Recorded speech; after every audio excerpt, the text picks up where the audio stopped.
This is Byleth using the new Divine Pulse mechanic to rewind time in Fire Emblem 3 Houses.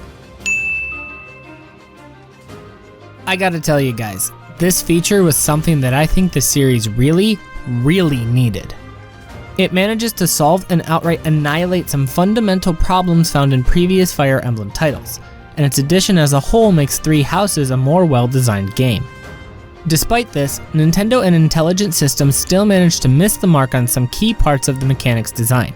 So in this video, let's find out exactly what the Divine Pulse mechanic is, what it does well, and what could have been different to make it better as a potential future staple for the franchise. This is the untapped potential of Fire Emblem 3 Houses Divine Pulse.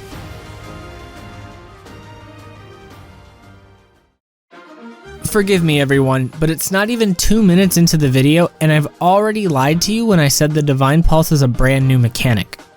That's because Fire Emblem actually introduced a similar feature in its last 3DS outing. Mila's Turnwheel is an item that debuted in Fire Emblem Echoes Shadows of Valentia, and it's functionally identical to 3 Houses' Divine Pulse counterpart. Both of these abilities allow players to rewind a battle to any moment in time, which means they can then continue from that point and change any unwanted moves or interactions they previously committed. I am not even going to pretend to understand how Mila's Turnwheel works in full, because Shadows of Valentia was definitely not the Fire Emblem game for me. I dropped it after like 2 hours and I just couldn't get into it, but I wanted to point out the mechanic's origin because it's clear that the developers want some kind of feature like this in modern Fire Emblem titles now that they've attempted it in consecutive games. In 3 Houses' implementation of this idea, players start out with a handful of uses early on in the game that increases significantly over the course of the adventure.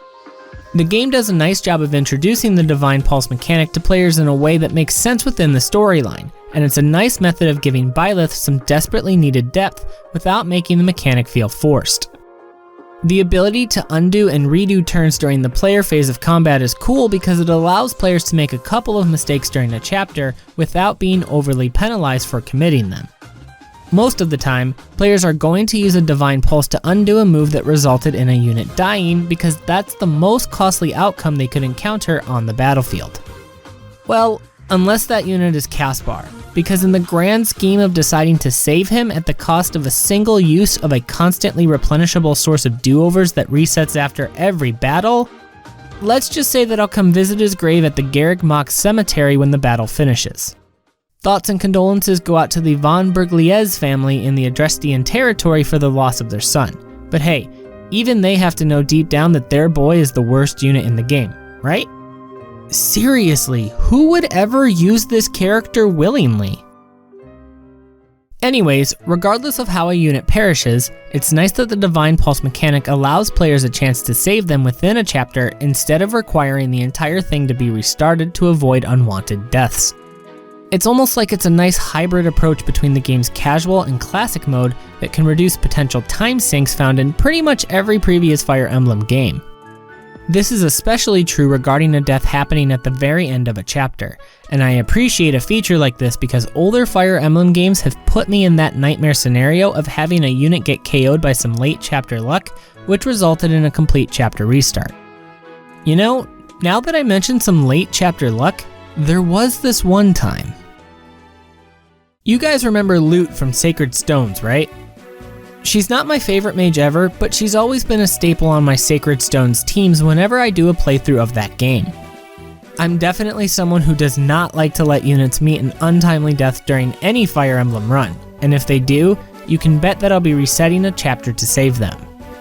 I was on chapter 13 of Ephraim's route, and then it happened. A moment so unlucky that it's become lore amongst my friends and I. This bit of twisted fate unfortunately was not captured on video because it was on original hardware during a normal playthrough. But instead of just telling you the story of Lute's downfall, I want to present it in a way where everyone can really appreciate what happened. How about a play? I definitely think we can have some fun with that. Everyone, I'd like to introduce you to my girlfriend Slice, who will be playing the role of Lute. Hi guys! And my friend Mr. Steve, who will be doing the honor of bringing a random Chapter 13 Great Night to life. Hi, I'm Steven. I'll be your narrator for this play, and with intros out of the way, let's set the scene to properly convey how this moment went down. This is the layout of Chapter 13 on Ephraim's Route. It's actually one of my favorite chapters in Sacred Stones, and it's characterized by narrow strips of land created by the vast amount of rivers that spiral towards the center of the map. The leader of the enemy team, Selena, is positioned dead center with bolting magic that can nearly cover the entire landscape. I spent more than an hour carefully maneuvering my units until I got to the point where a Great Knight was one of only a handful of enemies left guarding the bridge to Selena. Armed with the knowledge that Great Knights are weak to magic, I sent Lute in for the victory. Excuse me, Mr. Great Knight, I'm Lute, and I'm going to need you to move away from this bridge. I'm truly sorry, little girl, but I can't do that. I must guard Selena with my life. We can fight if you want, but you know magic is good against Great Knights, right?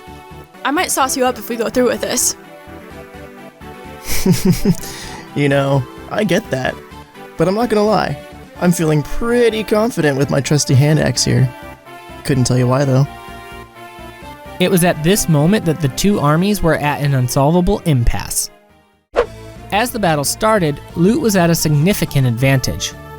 One magic attack would be enough to end the Great Knight and his positional grasp on the bridge, and she even had the fortune to attack twice in a single turn with an 89% hit chance on both strikes.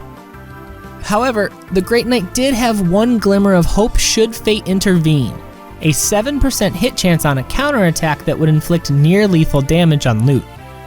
With this in mind, I was ready to taste a sweet victory. Lute apparently was not ready, because not only did she miss both hits with that 89% hit chance, the Great Knight decided to hit on his 7% chance and then follow up on the enemy phase of combat and again hit on those low odds. The sauce wasn't enough. Delicious. Lute died in one of the unluckiest Fire Emblem plays I've ever seen, and all I could do is stare at the empty tile she once occupied, wondering what the heck just happened.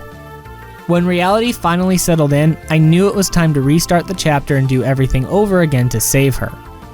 But you know what could have remedied that entire situation? The Divine Pulse mechanic. Credit to Selena's army for breaking my will on that fateful day, but random bad luck can happen and it can be extremely frustrating to players when it occurs so late in a battle. The Divine Pulse mechanic eradicates the frustrating resetting part of that experience, but it still allows for crazy plays to happen, and in my opinion, that's for the betterment of the entire series. You know what else sucked in older Fire Emblem games? When reinforcements show up in unexpected places and ruin your entire strategy that you've invested time into crafting on the battlefield. Reinforcements are a staple of Fire Emblem games, and they are one of the aspects of the series I like for the added challenge, but I acknowledge that more casual players might not feel the same way about them.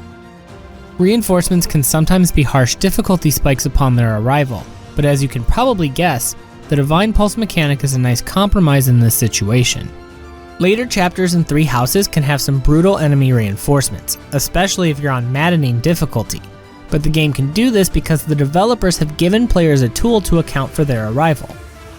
Actually, some of the chapters in this game are specifically designed with this in mind.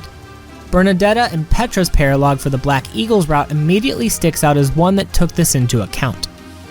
It's an interesting chapter that encourages players to capture several strongholds to seemingly gain an advantage, but then surprises players with an insane difficulty spike via reinforcements when that happens. The point where extra enemies arrive splits the chapter into 2 very distinct halves, and because Byleth will have access to several Divine Pulses at this point in the game, players can rewind once the reinforcements appear and adjust accordingly without compromising the first half of the battle. If this was in any other Fire Emblem game, the description I'm giving you now of this chapter would instead be an expletive-filled tirade because it would be terribly designed. But in 3 Houses, this kind of chapter can work because players have the ability to rewind time. Unfortunately, the ability to use a Divine Pulse doesn't exist in real life, and that's a bummer because there are definitely a few things that the developers did not execute on properly or simply missed. The most prominent issue with this new mechanic is that Nintendo and Intelligent Systems were too eager to make it a part of the player's arsenal and way overextended the amount of times Byleth can activate it. 3 Houses initially gives the player only a handful of charges, but by the end of my first run, I had 13 Divine Pulses at the start of each late game chapter. This high number of uses is actually a significant flaw in the mechanic's design because it allows players the opportunity to make too many mistakes. And while that might not sound like it's a bad thing, let me explain. 3 Houses at the end of the day is a strategy game that should require some mastery of basic tactics to be beaten. As the player progresses, they should be treated to harder experiences where mistakes are more costly as the game ramps up the difficulty. Because Divine Pulses can be used so frequently at the end of the adventure, the overall level of strategy is watered down significantly because players can be carefree with their units without any real penalty. Players don't have to use any sort of masterful movement or positioning and can rely more on trial and error. And hey, I did it a couple of times in the late game too. I don't remember the exact chapter, but I sent Claude into a horde of powerful enemies just to see if he could beat them all because there was no consequence if he didn't. And look, there was never any real danger because we all know that Claude is the best unit in the game. Fight me on that in the comments, but even if something had happened, using 1 Divine Pulse is an extremely minimal price to pay. This screams imbalance, and I think it would have been better if the game limited players to only a handful of charges. Somewhere in the 3 to 5 range sounds right to me, but I think even if Nintendo went with 5 to 7, the mechanic would have been better overall.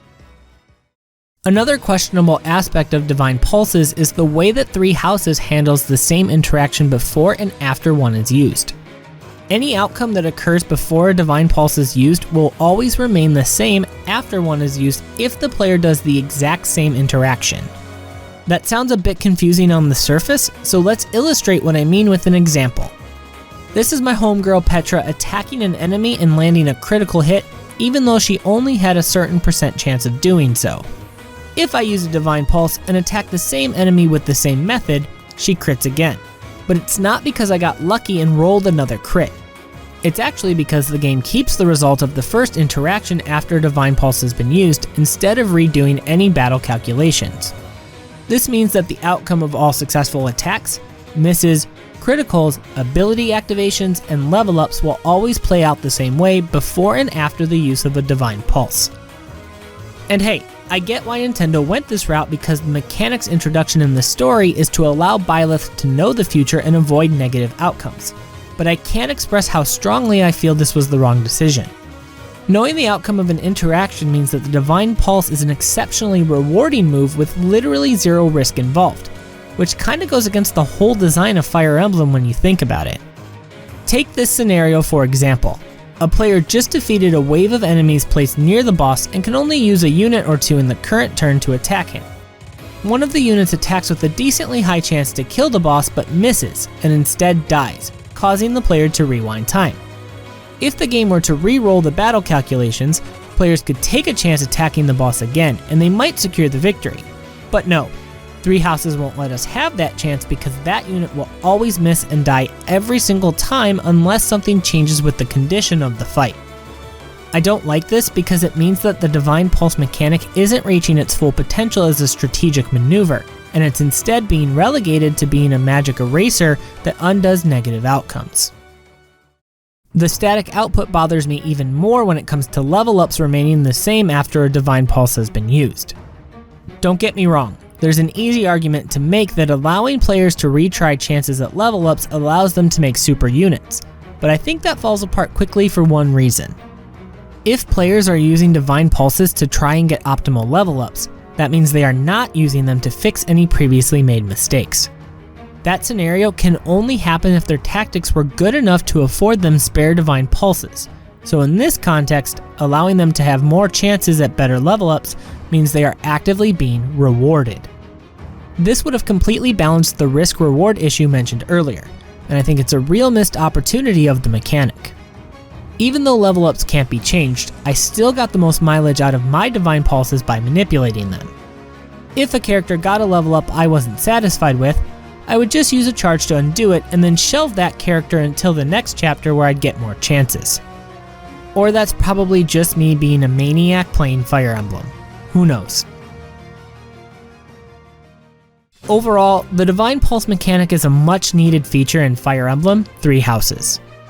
It gets rid of several nightmare scenarios that players could fall into in past titles, while also giving Byleth her signature gameplay hook as the protagonist. It's a bit imbalanced, which makes the endgame a little less tactical, and the lack of a reroll is something that I personally thought could have been done differently. But I think a modified take on the Divine Pulse concept is something that should become a staple of the Fire Emblem franchise. But hey, that's just my take on it, so give me yours by dropping a comment below. If you enjoyed the video, please like it and subscribe to the channel. And if you thought this video was super awesome, please consider sharing it with your friends so we can help the channel grow. Have a great day, and I'll see everyone for the next video.